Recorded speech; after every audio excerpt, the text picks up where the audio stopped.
So have you ever been in a fight with somebody? Show of hands. You've ever been in an argument or a fight?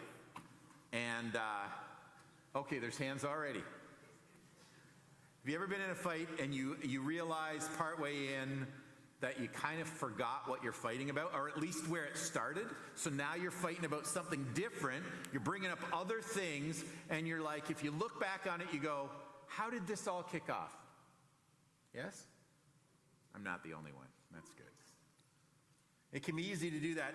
In this church, James says that there are fights and quarrels, and then he asks a legit question. He says, why?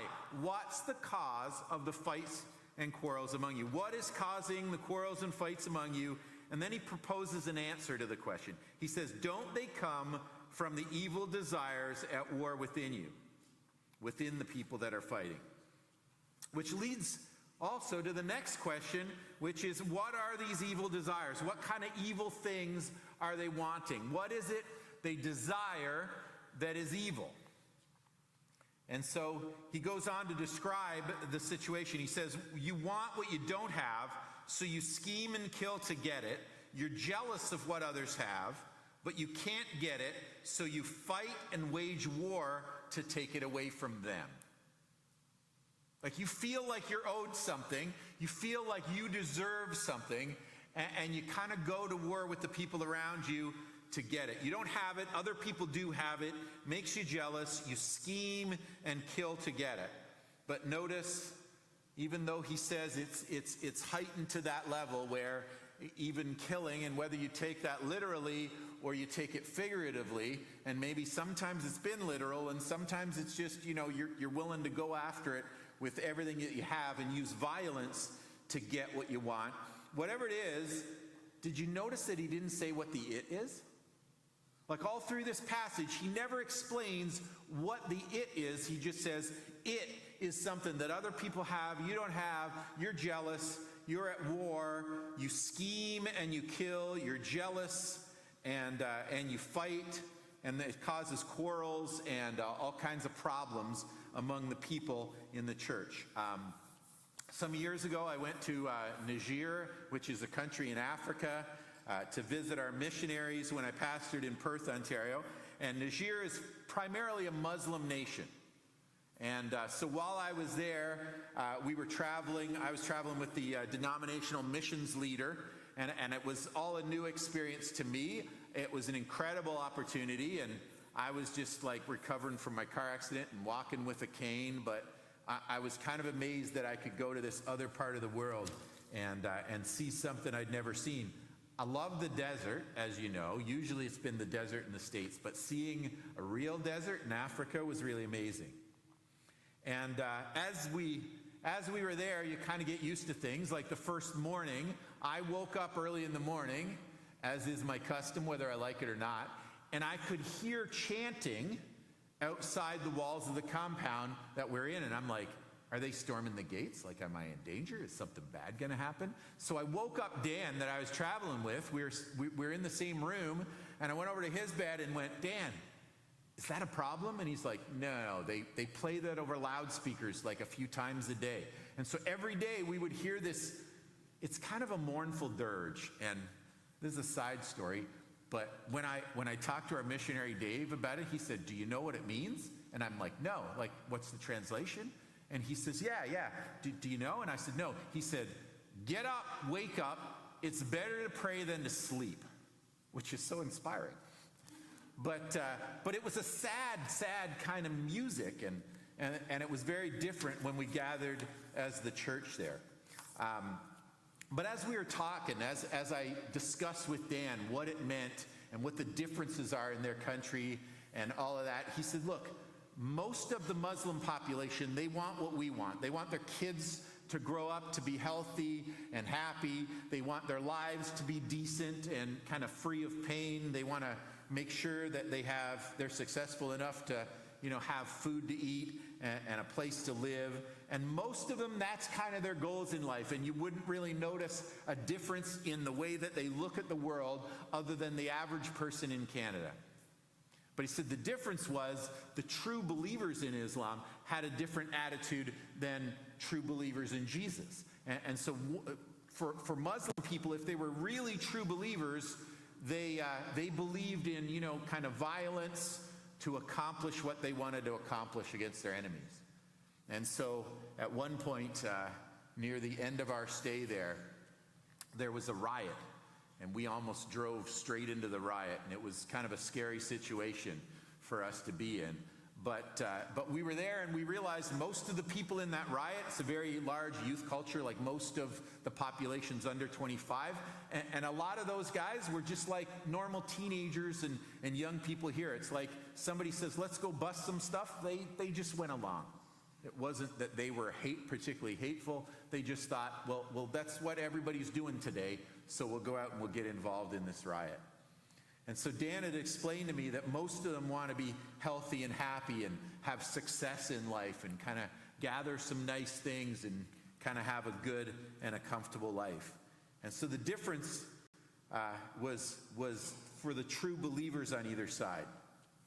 But it's easy to look at what James is saying here, and that people who are showing favoritism with the rich or overlooking the widows and orphans, or leaders who are misusing their power or their words based on bad motivations, that what they want is not necessarily the status that they're seeking. Like they seem to be duking it out with James and looking to get a leg up and kind of putting him down so that they can become the new leaders. But it's probably not just about status. It's what status will get them. And so that could explain why he doesn't specify the things that they want and what makes them evil. He's saying it's the fact that they're desiring something so much that they're willing to chase it, and they're willing to quarrel and fight and scheme and even at times kill. They're using their words to attack, and they're resorting to violence. But what they're actually seeking is probably satisfaction and to feel good about themselves and to feel good about their lives. So they're chasing something that isn't necessarily all evil in what they're going for, but their way to get it is to climb to the top of the heap and to have this status and to put other people down to put themselves up. And they're so sure they're right that they just push through over and over again. And so they're willing to resort to violence and even, they say, killing, because they're just so angry at the people that they disagree with, including James. And so then James says there are two other problems with getting what you want. He says, yet you don't have what you want because you don't ask God for it. And even when you ask, you don't get it because your motives are all wrong. You want only what will give you pleasure. He's saying is they're believers in Jesus. They're proposing. They're telling everybody that's who they follow. They're active in the church. They believe the right things about Jesus being the Savior and that kind of thing. But he says they're willing to quarrel and fight. And part of the problem is in their prayer life, they're either not asking God, they're not going to God for what they want, or they're going to God and they're saying, this is what I want, but their motives are all wrong. Like the stuff they want is either the wrong stuff, or they're willing to go after that in the wrong way. They want it for the wrong reasons. And motives count. And so James says, your motives are all wrong. You only want what will give you pleasure. See, there's a way of going about faith that says you're chasing pleasure, and God is your means to get it. God wants you to be happy. God wants to put a smile on your face, and he wants to bless you. And by bless you, they mean give you everything you want. And then there's another way that says God doesn't want you to be happy at all. God's miserable, and he's just trying to ruin your fun. And if it's fun, he's going to say no to that, and he's trying to wreck your life. Neither one of those extremes is true. It's not that pleasure in itself is the problem, but if you're willing to do anything just to never have any pain and to always feel good, then it erodes this sense of what's right and what you're after. And so he says, look, the problem is sometimes you don't even bother praying, and when you do pray, you're asking God and you're asking him for all the wrong reasons, even when you might be asking for the right thing. Your focus is solely on your own happiness. All you want is to feel good and to experience pleasure. And if that's your goal, it makes it hard for you to move forward in a relationship with God. And so it's not that God doesn't want you to be happy, but that's not his number one priority. We understand that, right? Like his main goal for you is not that you would be happy, it's that you would be good. That you would have a righteous heart, that you would be seeking him with all your heart. And so he wants you to be happy too, but he wants you to be happy for the right reasons. He wants you to be happy being the person you are made to be, not just seek pleasure at all costs. And so really it boils down to a choice between two allegiances. And so James says, you adulterers, don't you realize that friendship with the world makes you an enemy of God? That's a pretty binary choice, right? A and B. You're either on one side or the other. You're either a friend of the world and an enemy of God, or the other way around. Now, understand here, that would be a contradiction to everything else we've seen James say if we thought it meant, okay, don't be friends with the world, just be friends with other Christians. We're going to just stay here. We're going to hunker in the bunker, stay away from the rest of the world, especially those people who are doing stuff wrong. Just don't have anything to do with them. We'll just stay in here and we'll judge them, but we'll stay away from them. No, he compares them to adulterers, people who run around on that primary allegiance of the relationship they're in, of their wife or their husband, or, they mess around on their significant other. And he says, don't you realize friendship with the world makes you an enemy of God? When you go around and your allegiance is split and it goes to doing other things and chasing other goals, then that's a problem. The word here that's translated as world, friendship with the world, is the same word that the Apostle Paul uses when he talks about these systems of the world and how things operate in the world, the politics of the world, the politics of the workplace, the way that the current kind of power structure is. And we all know if you work somewhere, you have a work culture where there's a boss and there's other kind of mid-management people, and there's the people who have seniority. And the way that the culture happens at work, power can be misused, right? And people can misuse that they've got a leg up on you. They can treat each other poorly. They can try to make somebody else look bad so that they get the promotion. And same thing in the politics of our world. We realize that, I don't know if you've realized, but all politicians aren't like being honest sometimes. Like sometimes what they say they're about is not exactly what they're about. And so what James is trying to say is not, don't be friends with anyone who isn't a believer. He's saying the world is built on a system that values and promotes and operates on principles that are not compatible with the gospel of Jesus.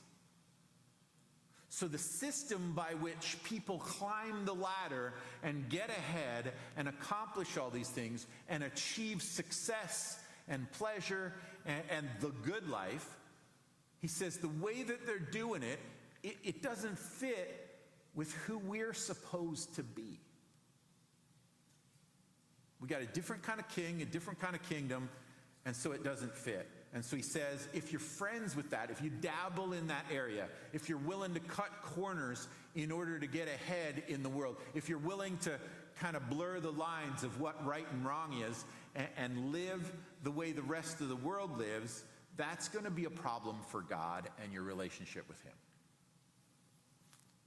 And so what he finds is that these other leaders have kind of started to act like the Roman Empire around them. They started to value the things that the empire values. The empire values accomplishments and money and success. And so rich people are walking into the church and they're going, well, those are the movers and shakers. It doesn't matter about how deeply they are ingrained in the faith.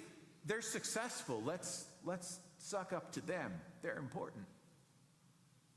He goes, that's a value that doesn't fit in the kingdom where you value rich people over poor people. That's a value if you decide orphans and widows that can't do anything for you, but you could have done something for them, they're not as important here. And so all of these things that he's pointed out to them that they're doing wrong, and the values they've shown that we've seen unpacked in all of these parts of the letter where he's talking about you've got a problem with this, you've got a problem with that. The kind of the meta-narrative, the big picture of what he's saying is this.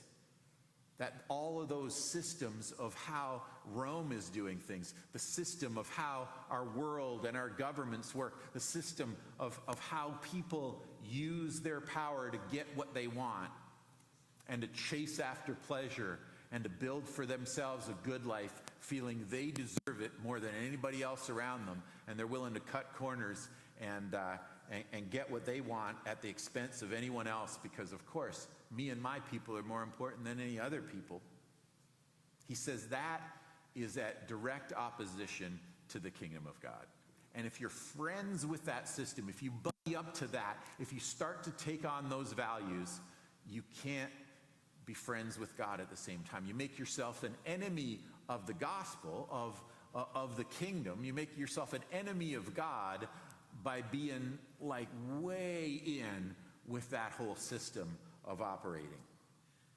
And so you can't just kind of fudge the line and be a mover and shaker in the world if you're cutting corners and then go, but I believe in Jesus and everything's good, right? So it's okay to walk all over the little people as long as I say I believe that Jesus died for my sins. And so when he says if you choose the world to be your friend, you're at the same time choosing to be enemies with God. That's what he's talking about being, showing some allegiance to that system and the things that system values and the way that that system operates in the world, instead of the principles of the kingdom about loving our enemies and praying for those who persecute us and looking after the world and refusing to fight fire with fire. We're refusing to hate people because they hate us. So the world that he lived in had those values, and the Roman Empire, they didn't care that you believed in Jesus. And so some people went, well, can't we believe in Jesus and still kind of get ahead in life? And James is going, that depends on what you're doing and what you're thinking and what your motives are in getting ahead. And if you chase that more than you're chasing God, if you veer from the principles of the kingdom for that, if that's what you dabble in, then that's going to be a problem for your relationship with God. So how do we avoid that mistake of friendship with the world and clearly show ourselves to be on Team God as his friend and not just on the world side of this? James advises us, so humble yourself before God, resist the devil, and he will flee from you. Come close to God, and God will come close to you. Wash your hands, you sinners. Purify your hearts, for your loyalty is divided between God and the world. Let there be tears for what you've done. Let there be sorrow and deep grief.